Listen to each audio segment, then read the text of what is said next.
శ్రీమాత్రే నమః. సద్గురు జ్యోతిషాలయం 2025 మే నెల రాశి ఫలితాలని మనం తెలుసుకోబోతున్నాం.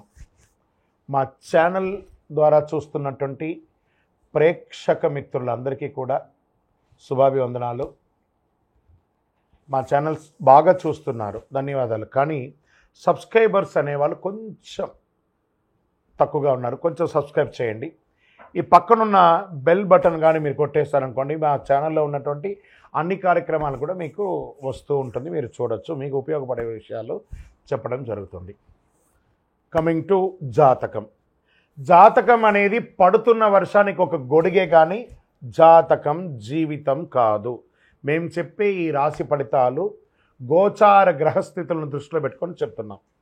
ఇది మీ యొక్క వ్యక్తిగత జీవితానికి ఒక 30% నుంచి 40% మాత్రమే వర్తిస్తుంది. మీరు పుట్టినప్పుడు ఉన్నటువంటి ఆ లగ్నము, ఆ నక్షత్రము, ఆ పాదాన్ని బట్టి మీ యొక్క సంపూర్ణ జాతకం అనేది తెలియబడుతుంది.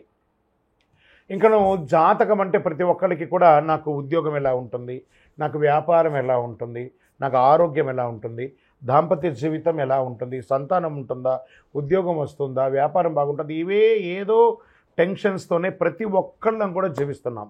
దానికి ఉపశమనంగా ఈ మాస ఫలితాలని ప్రతి మాసంలో కొన్ని గ్రహాలు మారుతూ ఉంటాయి. కాబట్టి ఆ గ్రహాల యొక్క గమనాన్ని దృష్టిలో పెట్టుకొని, అన్ని వర్గాల వారిని దృష్టిలో పెట్టుకొని ప్రిడిక్ట్ చేయబడిందే ఈ మాస ఫలితాలు. జాతకం ఎవరైనా మీ పరిసర ప్రాంతాల్లో ఉన్నటువంటి సద్గురువుల్ని సంప్రదించి జాతకం తెలుసుకోండి. లేదా మా ద్వారా తెలుసుకోవాలనుకుంటే 21 వయసు లోపు ఉన్న వాళ్ళు అడగకూడదు. ఎందుకంటే మీరు విద్య చదువుకుంటున్నటువంటి వారు కాబట్టి మీరు ఖచ్చితంగా మీ యొక్క వ్యక్తిగతమైనటువంటి జీవితంలో 21 సంవత్సరాల వరకు జాతకం అడగకండి. 60 సంవత్సరాలు దాటిన వారు మీరు అన్నీ అనుభవించుంటారు, మంచి చెడు అన్నీ చూసుంటారు కాబట్టి మీకు జాతకంతో పని లేదు. అడగడానికి కూడా ఇల్లీగల్ అఫైర్స్కి సంబంధించింది ఏది అడగకూడదు. నాకు అప్పులు బాగా ఉన్నాయి, జాతకం చెప్పనంటే ఎవరు చెప్పరండి. మీ అప్పులు తీసుకున్న చోట ఖచ్చితంగా కష్టపడి ఇవ్వండి, అదొకటే జాతకానికి ఉన్నది. ఇప్పుడు మనం 12 రాసుల్లో ఒక్కొక్క రాశిగా మనం చెప్పుకోబోతున్నాం. జ్యోతిషాస్త్రరీత్యా ద్వాదశ రాశుల్లో 2వ రాశి అయినటువంటి వృషభ రాశి మిత్రులారా, మీరు కృతికా నక్షత్రం 2, 3, 4 పాదములు, రోహిణీ నక్షత్రం 1, 2, 3, 4 పాదములు, మృగశిరా నక్షత్రం 1, 2 పాదాలకు జన్మించిన మీరు వృషభ రాశి వారిగా పరిగణించబడుతున్నారు. ఈ మే నెల మీకు శుభాశుభ ఫలితాలు ఎలా ఉన్నాయి అంటే, చాలా సహనంగా ఉండాలి. మిశ్రమం కంటే కొంచెం ఎక్కువ ఉంటుందని చెప్పచ్చు. బృహస్పతి నెల మొదటి భాగంలో మొదటి ఇంట్లో, మరియు ద్వితీయార్థంలో 2వ ఇంట్లో ఉంటారు. రవిగ్రహం మిశ్రమ ప్రభావం చూపిస్తున్నారు. గురువు మకర రాశిలో వెళ్తున్నారు. అష్టమాధిపతిగా గురువు ధనస్థానంలో ప్రవేశం. మే 6 నుండి లాభంలో ఉన్న బుధుడు వ్యయంలోకి మారుతున్నారు. రాహుకేతువులు మిశ్రమంగా ఉన్నారు. కాబట్టి కొత్త ప్రయత్నాలు నివారించండి. ఇప్పుడు ఏది చేస్తున్నారో అది బాగా ఉంటుంది. ఏ విధమైనటువంటి కొత్త ఆలోచనలు కొత్తవి చేయడానికి అంత తీసుకోకండి. ప్రభుత్వ ట్యాక్స్ రెన్యువల్స్, లైసెన్స్ రెన్యువల్స్ ఇవన్నీ ఖచ్చితంగా చేయండి, లేదా దానివల్ల ఇబ్బంది పడే అవకాశాలు ఉన్నాయి. భార్యాభర్తలు మీ మధ్య ఇతరుల జోక్యం లేకుండా మీరే సామరస్యంగా పరిష్కరించుకోండి. ఏదైనా బంధువులతో సమస్యలు ఉన్నా పట్టించుకోకండి, మీ పని మీరు చేసుకుంటూ వెళ్ళండి. మీ తండ్రి వర్గం వారికి ఆరోగ్యాన్ని కాస్త చూసుకోండి. సమాజంలో ప్రముఖులైనటువంటి వ్యక్తులతో పరిచయాలు అవుతాయి, వారి ద్వారా ఆర్థిక లబ్ధి కూడా పొందే అవకాశాలు బాగా ఉన్నాయి. వ్యాపారం చురుకుగా ఉంటుంది. ప్రభుత్వం నుండి రావాల్సినటువంటి యొక్క సబ్సిడీస్ కానీ అనుమతులు కానీ ఏదో రకంగా ఈ నెల ముగిసిపోతుంది. కొన్ని సమయాల్లో కస్టమర్లు అసంతృప్తిగా ఉన్నా వారితో మృదువైనటువంటి మాటలు మాట్లాడి నెరవేర్చుకోండి. ఉద్యోగం చేసేవారికి అది మహిళలైనా పురుషులైనా ఉన్నతాధికారులు ప్రశంస పొందక తప్పదు. మీరు కోరుకున్న ప్రమోషన్స్, ట్రాన్స్ఫర్స్ వచ్చే అవకాశం జూన్ నెల తర్వాత ఉంటుంది. నూతన ఉద్యోగం కోసం ప్రయత్నం చేసేవాళ్ళు గెట్ రెడీ, మీకు మంచి ఆఫర్ లెటర్స్తో ఉద్యోగాలు రాబోతున్నాయి. విదేశీయ ఉద్యోగంలో ఉన్నవారు, అమెరికా లాంటి విదేశీయ సంస్థలో ఉన్నవాళ్ళు, మీరు పడుతున్నటువంటి మానసిక క్షోభ అతి త్వరలో తొలగిపోతుంది. డోంట్ వరీ, మనోధైర్యంతో ఉండండి. కుటుంబాన్ని నిర్వహించే మహిళలు ఎటువంటి సమస్యలు ఉండదు. అవసరమైన ఆర్థికమైనటువంటి సపోర్టు బంధువుల ద్వారా, అన్నదమ్ముల ద్వారా కూడా వస్తుంది. శారీరక ఆరోగ్యంపై దృష్టి పెట్టండి. వాతావరణంలో మార్పులు చాలా ఇబ్బందులు పడే అవకాశాలు ఉన్నాయి. కళ్ళకు సంబంధించి చికాకులు వచ్చే అవకాశాలు ఉన్నాయి. నీరు కారుతూ ఉంటుంది. విదేశాల్లో చదువుకుంటున్నటువంటి విద్యార్థులకు మంచి మేలు జరుగుతుంది. షేర్ మార్కెట్ మిశ్రమంగా ఉంది. వ్యవసాయదారులకు ఇది చాలా బాగుంది. మీడియా రంగం వారికి కూడా ఇది చాలా మంచి నెల అని కూడా చెప్పచ్చు. ఐటీ రంగం వారికి కరెక్షన్స్ జరుగుతున్నాయి, జాగ్రత్త. రాజకీయ నాయకులకి ఇది మిశ్రమం, కాస్త జాగ్రత్తగా బిహేవ్ చేయండి ప్రజాక్షేత్రంలో.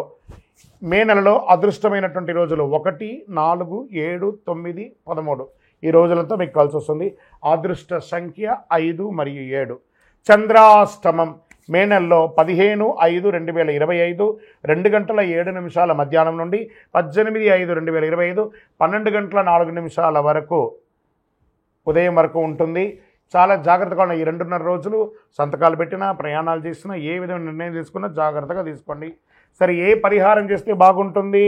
శివుని ఆరాధించడం మరియు బిల్వదళంతో అర్చన చేయడం, బిల్వ వృక్షానికి ప్రదక్షిణం చేయడం, చలివేంద్రాలు ఏర్పాటు చేయడం, గొడుగు పేదవాళ్ళకి ఇవ్వడం, మీ ఇష్టదైవం కులదైవాన్ని ప్రార్థన చేయడం. ఇంకను సకల దోషాలు తొలగడానికి మీ వయస్సు ఎంత ఉందో అన్ని సంఖ్యతో మీ ఇంటి దేవత దగ్గర దీపం వెలిగించండి. అతి శక్తివంతమైనటువంటి ఈ కరుంగాళిమాలను ధరించండి. ఆరోగ్యంగా, ఐశ్వర్యంగా, సంతోషంగా ఉండండి. అన్ని రకాలైనటువంటి మేలు జరుగుతుంది. చాలామందికి ఒక అపోహ ఉంటుందండి, శని దృష్టి పడితే యోగమా, కష్టమా, లాభమా? ఏ రకంగా సాధారణంగా శని దృష్టి పెడితే సర్వనాశనం తప్పదు అనే అపోహ ఒకటి ఉంది. ఇందులో కొంత మాత్రమే నిజం ఉందండి. శని ఈశ్వర శబ్దం కలిగిన వాడు, శనేశ్వరుడు అంటాం చూసారా, ఈశ్వర శబ్దం కలిగిన వాడు. అందుకే ఈశాన్యంలో నవగ్రహాలను పెడతారు. ఎలా వేదంలో కూడా ఏమని చెప్పింది? ఈశాన సర్వ విజ్ఞానాం ఈశ్వర సర్వభూతానాం బ్రహ్మాధిపతి బ్రహ్మణోధిపతి బ్రహ్మ శివోమే అస్తు సదా శివోం. అలాగే నవగ్రహాలు కూడా ప్రతి దేవాలయంలో ఈశాన్యంలో ఉంటుంది. కొన్ని మినహాయింపులు కూడా ఉన్నాయి. ఎలా అంటే తులా, ధనుసు, మీన రాసుల నుంచి శని ఏ రాసులను చూసినా ఆ రాసులు ఉత్తమ ఫలితాలను పొందుతారని జ్యోతిష్ శాస్త్రం చెప్తుంది.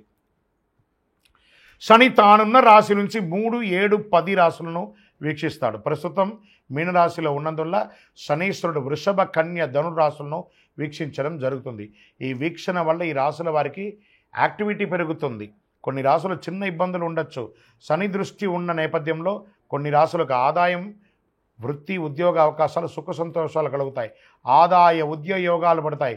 ఈ 3 రాశులతో పాటు తానున్న మీనరాశికి తన సొంత రాశి అయినటువంటి మకర, కుంభరాశులు శని శుభ ఫలితాలను ఇస్తున్నాడు. శని భగవానుడు అష్టమ శనిగా సింహంలో, అర్ధాష్టమ శనిగా ధనుసులో, 7.5 శనిగా మేషరాశిలో, కుంభరాశిలో, మీనరాశిలో ఉన్నారు. వీళ్ళందరూ కూడా పరిహారం చేసుకోండి. పరిహారం అంటే ఖర్చులు పెట్టేసుకొని చేసేసుకోవడం కాదు. చక్కగా దైవారాధన చేసి నవగ్రహాలకి ప్రదక్షిణ చేసి బెల్లం ఉంటుంది చూసారా, ఆ బెల్లాన్ని కాకికి పెట్టండి. గోడ మీద కాకధ్వజాయ విద్మహే ఖడ్గహస్తాయ ధీమహి తన్నః మంద ప్రచోదయాత్. ఈ శని ఇబ్బందులు ఉన్న వాళ్ళందరూ కూడాను చెప్పవలసిన మంత్రం ఏమని చెప్పుకోవచ్చు? నీలాంజన సమాభాసం రవిపుత్రం యమాగ్రజం ఛాయామార్తాండ సంభూతం తన్నమామి శనైశ్వరం. ఇలాంటి మంత్రాలు చెప్పుకొని పరిహారం చేసుకోవచ్చు.